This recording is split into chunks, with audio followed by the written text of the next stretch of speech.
প্রকাশ্য দিবালোকে ঐশী জুয়েলার্স নামের একটি স্বর্ণের দোকানে দুর্ধর্ষ চুরির ঘটনা ঘটেছে। এ সময় ১৫ ভরি স্বর্ণালংকার ও ৪০০ ভরি রূপাসহ আনুমানিক ২২ লক্ষ টাকার গহনা নিয়ে গেছে চোরেরা। চুরি শেষে দোকানে নতুন তালা লাগিয়ে দিয়ে যায় চোরেরা।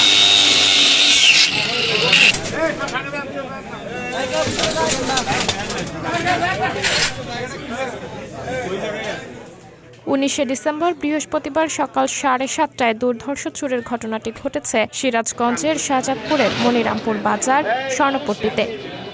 এই ঘটনায় স্বর্ণপট্টির স্বর্ণ ব্যবসায়ীদের মাঝে আতঙ্ক ও ক্ষোভের সৃষ্টি হয়েছে। খবর পেয়ে শাহজাদপুর থানার অফিসার ইনচার্জ মোহাম্মদ আসলাম আলীর নেতৃত্বে পুলিশের একটি দল ঘটনাস্থল পরিদর্শন করেছেন। স্থানীয় বণিক সমিতির নেতৃবৃন্দও ঘটনাস্থল পরিদর্শন করেন। পরে সিসিটিভি পর্যালোচনা করে দেখা যায়, সকাল ৭:৩০টায় দোকানের তালা ভেঙে একজন ব্যক্তি মুখে মাস্ক ও মাথায় ক্যাপ পরে ভেতরে প্রবেশ করে। পরে শোকেস ও ড্রয়ার থেকে স্বর্ণালংকার, রূপার গহনা ও নগদ টাকা নিয়ে চলে যায়। এ সময় দোকানের লকার অক্ষত ছিল। দুপুরে শাহজাদপুর সরকারি কলেজের শৌচাগারের ঝুড়িতে দোকানের মূল তালা খুঁজে পায় স্থানীয়রা।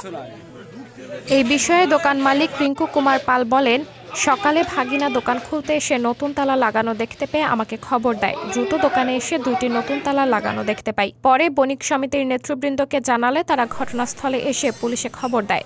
আমি ঐশী জুয়েলার্সের মালিক রিঙ্কু কুমার পাল বলছি। আমি সকালবেলা আমার ভাগ্নেকে দোকানে পাঠানোর পরে সে আমাকে ফোন দেয় যে মামা 2টা নতুন তালা লাগানো রয়েছে। তারপর আমি বললাম তুমি তালাতে হাত দিও না, আমি দোকানে আসি দেখি তার কি হয়। এখন আইসা দেখি যে দোকানে 2টা নতুন তালা রয়েছে। তারপরে আমাদের বণিক সমিতির সভাপতি সেক্রেটারিকে ফোন দিয়ে মাসুদ কাকা এবং সালাম কাকাকে ফোন দেওয়ার পরে তারা বলে যে আমরা আইসা থানায় ফোন দিই, তারপরে আমরা ব্যবস্থা নিচ্ছি। এই ঘটনায় ১৫ ভরি সোনার গহনা ও ৪০০ ভরি রূপার গহনা সহ মোট আনুমানিক ২২ লক্ষ টাকার অলংকার চুরি হয়েছে।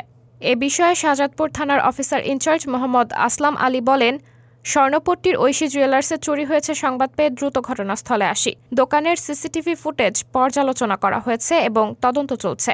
আশা করছি দ্রুততম সময়ের মধ্যে চুরির সাথে জড়িতদের আইনের আওতায় আনা সম্ভব হবে।